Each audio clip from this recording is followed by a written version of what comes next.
Assalamualaikum warahmatullahi wabarakatuh. Hello, class. How are you today? I should say good morning first and really hope that you are so fine today.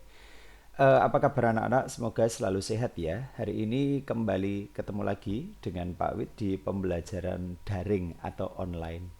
Pada kesempatan kali ini kita geser hari. Kalau biasanya kita ada di hari Minggu pagi, mulai bulan ini, mulai bulan Oktober 2020, maka pembelajaran bahasa Inggris digeser ke hari Senin. Ya, apapun harinya tidak apa-apa, tetap semangat, tetap selalu berusaha untuk melakukan yang terbaik.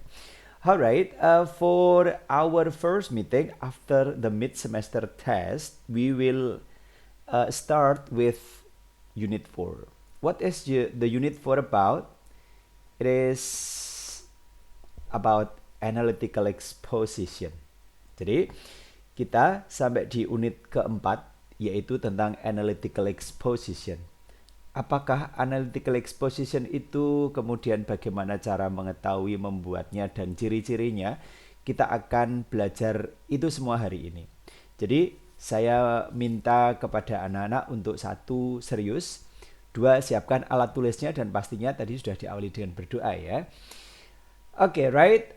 Langsung kita masuk ke materi. Jangan lupa disiapkan alat tulis serta bukunya, buku tulis dan buku pegangan. Karena nanti ada bagian-bagian dari buku paket atau buku pegangan itu yang akan kita bahas di sini. Alright. Anak-anak pernah nggak sih membaca kalimat atau tulisan yang berisi tentang opini atau pendapat? Misalnya untuk kalimat seperti ini. Misalkan ada orang yang bertanya, "Do you agree that music is important in our life?" Dan ketika kamu menjawab, "Yes, I do." Akan ada pertanyaan lanjutan, "Why?" Mungkin kamu punya opini atau pendapat seperti ini. "Because music makes me relaxed and it gives me more spirit." Oke. Dan akhirnya, dari dua pertanyaan itu, we can conclude that music is good for us. Jadi dari alasan yang dikemukakan itu, kita bisa menyimpulkan bahwa musik itu bagus untuk kita. Ya, menurut yang menjawab atau dalam hal ini kamu misalkan, alasan yang dikemukakan adalah karena music makes me relaxed, yaitu musik membuat saya relax. Dan yang kedua, it gives me more spirit. Ini memberikan saya lebih banyak semangat. Jadi secara umum kesimpulannya adalah baik, yaitu dengan dua alasan di atas. Oke. Dalam bahasa Inggris, kalimat itu termasuk sebagai analytical exposition. Nah, untuk tahu apa itu pengertian dan bagaimana penggunaannya, langsung saja ya kita lihat. So, what is analytical exposition text? Jadi, menurut salah satu sumber, saya mengutip dari salah satu sumber, analytical exposition is a text that elaborates the writer's opinion on phenomena or issues without persuading the readers to do something. Jadi, teks yang dinamakan analytical exposition itu teks yang secara rinci mengupas tentang opini atau pendapat dari penulis terhadap fenomena atau isu-isu yang ada without, tanpa, persuading the readers, membujuk para pembaca untuk melakukan sesuatu. Jadi bukan berupa bujukan yang memberikan saran gitu, bukan, kepada para pembaca, tetapi hanya memberikan kesimpulan saja. And this text will only persuade the readers that the phenomena or issue are important or worth it to be discussed by providing the arguments or opinions to support the topic.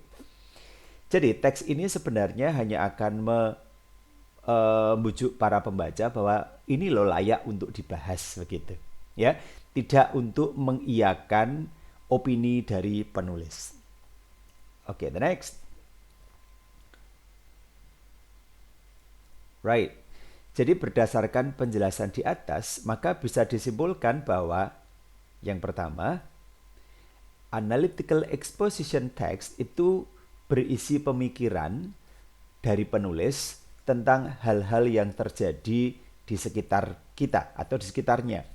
Baik itu berupa benda, kejadian, ataupun tempat.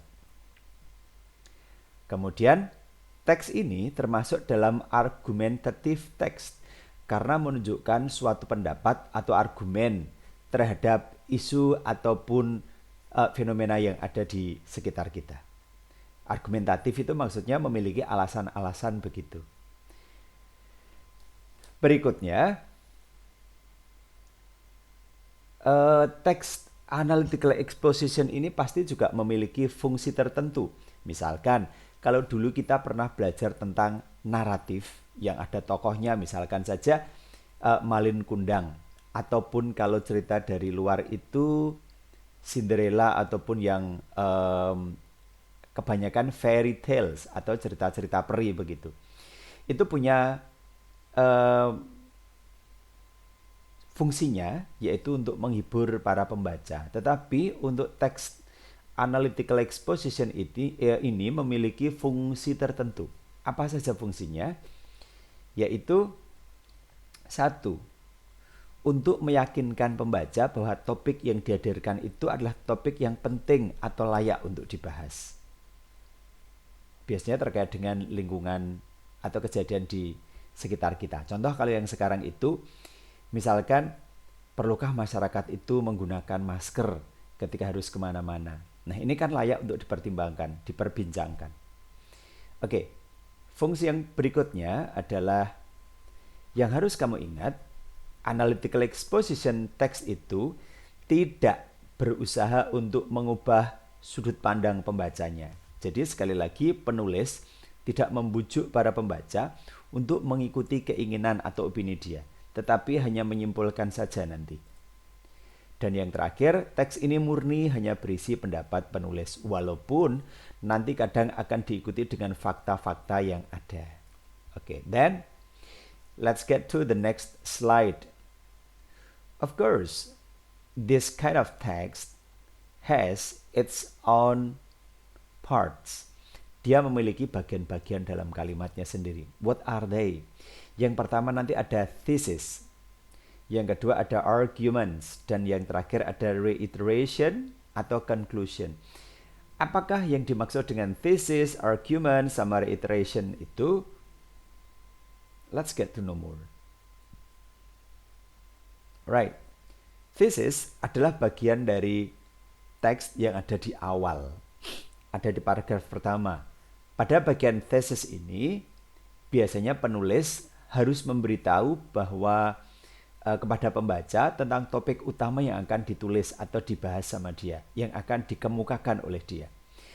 Kemudian, arguments itu adalah alasan-alasan apa yang mendukung dari teks ini. Sehingga nanti penulis akan menuliskan pendapat yang mendukung topik utama yang telah disampaikan sebelumnya. Ada di paragraf 1 tadi. Banyak sedikitnya arguments akan menentukan panjang pendeknya teks ini. Semakin banyak argumen yang ditampilkan, maka akan semakin panjang teksnya. Dan pembaca juga akan semakin percaya bahwa topik yang dibahas ini topik yang penting. Misalkan tadi ya, ketika pemerintah seharusnya lebih memaksa masyarakat dan memberikan ketegasan begitu dalam hal pemakaian masker di tempat umum. Nah, jadi ketika tidak memakai masker maka akan terjadi apa alasannya? Yang pertama, yang kedua, akan terjadi apa lagi sampai banyak. Maka semakin banyak argumen atau alasan, maka pembaca juga akan percaya, oh seperti itu. Tapi sebenarnya dia tidak dibujuk oleh para penulisnya, tetapi hanya diberikan gambaran saja. Sementara untuk bagian yang terakhir, reiteration atau conclusion, adalah bagian yang selalu terletak di akhir teks dan berisi penegasan kembali tentang posisi dan pendapat penulis terhadap topik utama yang disampaikan dalam teks ini. Jadi berupa kesimpulan, bukan bujukan. And then, what is the next? Terus kalau misalkan saya mau membuat teks analytical exposition itu gimana caranya ya? Tenang ya, nggak usah terburu-buru. Sekarang kita akan membahas bagian apa saja yang membentuk tadi sudah. Kemudian kalau misalkan ada contoh, nah misalkan ini, the benefits of e-banking. Teks ini bisa juga kamu temukan di buku kamu. Buku paket yang tadi saya katakan, ini saya ambilkan dari buku paket kalian, sehingga kamu nanti ketika ingin membahas lebih, tidak harus streaming, tapi cukup melihat ke buku kalian untuk dibaca lagi dan dicari tahu apa artinya begitu. Okay, right, let's get to know more about this text. The title, maaf, ini bagian atas namanya title ya. Kita membicarakan bagian-bagiannya dulu. Bagian yang atas ini namanya adalah title. Title is judul. Then, ini paragraf pertama. Tadi penjelasan di atas, bagian yang paling awal, itu namanya apa ya tadi? Do you still remember that? Right? Okay, good. It is called as thesis. Thesis tadi dikatakan bahwa thesis itu adalah bagian pembuka yang dijelaskan oleh penulis. Ini loh yang akan kita bahas pada teks kali ini. Jadi di sini dikatakan sebenarnya ini adalah topik yang akan dibahas. Kemudian paragraf selanjutnya berupa, masih ingat, do you still remember what is the next part of this text? Okay, good. You know it. That is argument. Betul, adalah argumen atau alasan. Jadi, dari thesis yang ada di paragraf awal ini akan didukung dengan alasan. Kenapa topik ini perlu dibahas? Karena alasan pertamanya ini. Kemudian, ini ada tulisan second. Oh, berarti ini adalah alasan kedua. Dan yang terakhir, ini berupa apa tadi? Yes, that is reiteration atau conclusion, kesimpulan. Coba kita baca dulu ya. The benefits of e-banking. Keuntungan atau manfaat dari e-banking. Class, do you know e-banking? E-banking actually comes from electronic banking. Jadi e-banking itu sebenarnya berasal dari istilah electronic banking. Perbankan, segala sesuatu yang berhubungan dengan keuangan yang kita simpan di bank, dan kita bisa menggunakan peralatan elektronik, dalam hal ini kita pakai HP yang memiliki koneksi internet. Jadi kalau zaman sekarang itu kan HP Android katakanlah dalam bahasa lain yang sering kita kenal, itu harus terkoneksi dengan internet untuk bisa kita pakai untuk melakukan apapun sesuai dengan aplikasi yang kita punya begitu. Okay, let's get to know. I would like to read and then we'll try to translate this text together. Electronic banking started with the introduction of automated teller machines or ATMs. Electronic banking itu dimulai dengan pengenalan dari automated teller machines, yaitu kita menyebutnya ATM. Pak, kok pakai S? Ya, karena mesinnya banyak. Right? This was followed by the development of mobile banking and online banking or e-banking. Dan ini diikuti dengan perkembangan dari e-banking, electronic banking yang bisa meliputi mobile banking, perbankan melalui HP, dan juga online banking. Nggak harus pakai HP, tapi pakai komputer misalkan, namanya online banking. E-banking utilizes mobile phones and the internet. Jadi e-banking itu melengkapi HP dan internet. Bisa dipakai.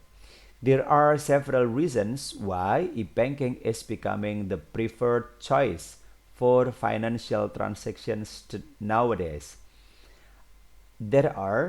Ada several reasons, beberapa alasan mengapa e-banking itu menjadi pilihan yang lebih disukai untuk transaksi keuangan sekarang-sekarang ini. If we look at the fact in our community, ketika kita melihat fakta di komunitas, di lingkungan, di masyarakat kita, semakin banyak orang yang menggunakan mobile banking. Jadi nggak usah ke ATM, tidak perlu ke bank, kantor banknya untuk melakukan transaksi keuangan, untuk transfer misalkan saja, maka kita cukup bisa menggunakan aplikasi mobile banking yang kita punya di HP kita. Alasan kenapa kok e-banking atau mobile banking itu diperlukan atau lebih dipilih masyarakat karena ini alasan pertama. First, e-banking saves times. Yang pertama, e-banking itu hemat waktu. We don't have to spend hours queuing in a bank for a transaction, either domestic or international. Kita tidak harus menghabiskan berjam-jam untuk mengantri di sebuah bank untuk transaksi. Baik itu untuk domestik maupun internasional transaksinya. And then e-banking transactions can be processed at any time so long as an internet connection is available. Jadi e-banking transaksi melalui elektronik ya melalui mobile phones kita itu bisa diproses kapanpun selama koneksi internet itu tersedia. But how if we don't have the internet connection? Of course we can't. Tentu saja kita nggak bisa kalau tanpa ada koneksi internetnya. Alright, second, e-banking provides efficient and well-organized cash management and processing. Yang berikutnya, bahwa e-banking itu memberikan pengaturan keuangan yang efisien dan tertata rapi. Karena semua transaksi yang kita lakukan itu tercatat. Ya, ada data yang masuk ke dalam perbankan kita. Kita transfer berapa, kita mungkin ambil dari ATM berapa, kita gunakan untuk belanja apa, semua ada di sana. Okay, then moreover, e-banking reduces the resources in terms of cost, labor, and time needed to make a transaction. Terlebih lagi, e-banking itu akan mengurangi sumber daya dalam hal biaya, tentu saja lebih murah, labor itu buruh atau karyawan. Tentu saja kalau ATM itu kita tidak perlu menempatkan karyawan di sana. Kalau karyawan kerja di luar jam itu dihitung lembur, bayar lagi. Tapi kalau ATM kan tidak, karena dia mesin saja. Selama dia tidak rusak, selama ada koneksi internet dan juga ada listriknya, maka dia akan tetap bisa beroperasi. And time, dan waktu tentu saja yang diperlukan untuk membuat transaksi sangat efisien. Not only us, the customers, benefit from e-banking, but also the banks themselves from the advantages of integrated banking services. Tidak hanya kita loh, para konsumen, para pemakai, yang beruntung dari adanya e-banking ini. Tapi juga bank-bank itu sendiri memiliki keuntungan daripada layanan perbankan yang terpadu atau terintegrasi. Jadi mereka juga akan menghemat waktu, menghemat biaya, tidak perlu banyak-banyak karyawan. Ya, karena kalau manusia itu ambil uang di bank, di teller begitu harus antri, ambilnya satu-satu, harus ngitung. Tapi kalau pakai ATM tidak, semua bisa dilayani dengan mesin. Okay, right. The last paragraph, it is called the reiteration. Paragraf terakhir itu dikatakan reiteration atau kesimpulan. Coba kita lihat. In short, e-banking is advantageous for both banks and customers. Singkatnya, e-banking itu bermanfaat untuk keduanya, baik bank dan juga para pemakai, customers atau konsumen kita. It makes life easier and banking transactions can be processed faster and at less cost. Itu membuat hidup lebih mudah dan transaksi perbankannya dapat diproses lebih cepat dan dengan biaya yang sedikit. Jadi tidak perlu banyak-banyak. Sehingga ini berupa kesimpulan, oh jadi karena adanya beberapa alasan itu loh sehingga e-banking itu memiliki banyak manfaat baik untuk bank dan untuk kita. Jadi tesis ini akan didukung dengan argumen yang pertama, juga argumen yang kedua. Sementara untuk paragraf terakhir yang berupa kesimpulan itu menyimpulkan dan menegaskan lagi bahwa e-banking itu memiliki banyak manfaat, menguntungkan. Jadi dia mendukung apa yang ada di paragraf 1 sebagai tesisnya. Nah, itu anak-anak yang bisa kita lihat ya tentang Apa toh analytical exposition? Oke, berikutnya. Kita lihat tampilan bahasanya, language features. Jadi, karena itu akan terpakai dalam dari dulu sampai sekarang sampai besok, itu tetap menguntungkan untuk semua. Maka sesuai dengan tipe kalimat yang dipakai dari dulu, sekarang sampai besok adalah simple present tense. Maka sama, analytical exposition text itu juga menggunakan kalimat-kalimat yang simple present tense. Ciri-cirinya ya, seperti itu. Yang kedua, secara umum, analytical exposition itu menggunakan kata-kata yang mengekspresikan pikiran atau perasaan penulis. Contohnya, experience, feel, know, realize, sense, think, dan lain-lain. Yang kalau kita lihat dalam teks-teks yang tadi, itu ada opini, ada pendapat dari penulis yang terwakili dalam argumen atau alasan-alasan di sana. Berikutnya, menggunakan conjunctions. Conjunctions itu adalah kata hubung. Bisa kata hubung yang terkait dengan urutan, misalkan the first, the second, and then, dan lain-lain. Oke, right? Itu diantaranya language features atau tampilan bahasanya. And then, you have the challenge, class. Anak-anak punya tantangan ya yang harus dilakukan. Ini ya katakanlah tugas seperti itu. Apa tugasnya? The first, you need to open your book on page 43. Dibuka buku kamu ada di halaman 43. Buku pegangan itu ya yang baru kalian dapatkan. Halaman itu adanya di lembaran buku yang bagian dalam, bukan yang pinggir dekat bagian yang kamu buka, bukan. Tapi di bagian buku yang dalam, di dekat lipatan itu. Sehingga di situ kamu bisa menemukan halamannya. Oke, berikutnya. Read the text carefully and then answer the questions. Tolong dibaca teksnya dengan hati-hati, dengan seksama, dengan teliti, and then answer the questions. Kemudian dijawab pertanyaan yang ada. What else? Make sure that you understand the text well. Pastikan bahwa kamu tuh mengerti teks itu dengan baik. Mengerti utamanya artinya. Maka yang paling penting di sini adalah dukungan dari alat lain, misalkan kamus, boleh pakai AlphaLink ataupun pakai HP kamu juga untuk mencari arti dari kata-kata yang muncul di buku itu. Alright, dan good luck. Nah, selamat mengerjakan. Oke, kelas itu bagian awal dari unit 4 yang Pak Wid sampaikan untuk hari ini. Sementara untuk bagian-bagian lain akan kita lanjutkan untuk pertemuan mendatang. Semoga kamu bisa mengerti, kamu bisa memahami tentang materi yang Pak Wid sampaikan hari ini. Oke, right? That's all enough. Silahkan dilakukan, dikerjakan, dan nanti juga akan ada latihannya yang akan Pak Wid upload lewat LMS Saka Pintar kita. Ya, terima kasih. Semoga anak-anak selalu sehat. Jangan lupa belajar, salah satu bentuk tanggung jawab kalian sebagai murid. Ya, tetap optimis dan patuhi protokol kesehatannya. Ingat 3M, memakai masker, menjaga jarak, dan mencuci tangan sering-sering. Oke, that's all enough. Have a nice day. See you, bye.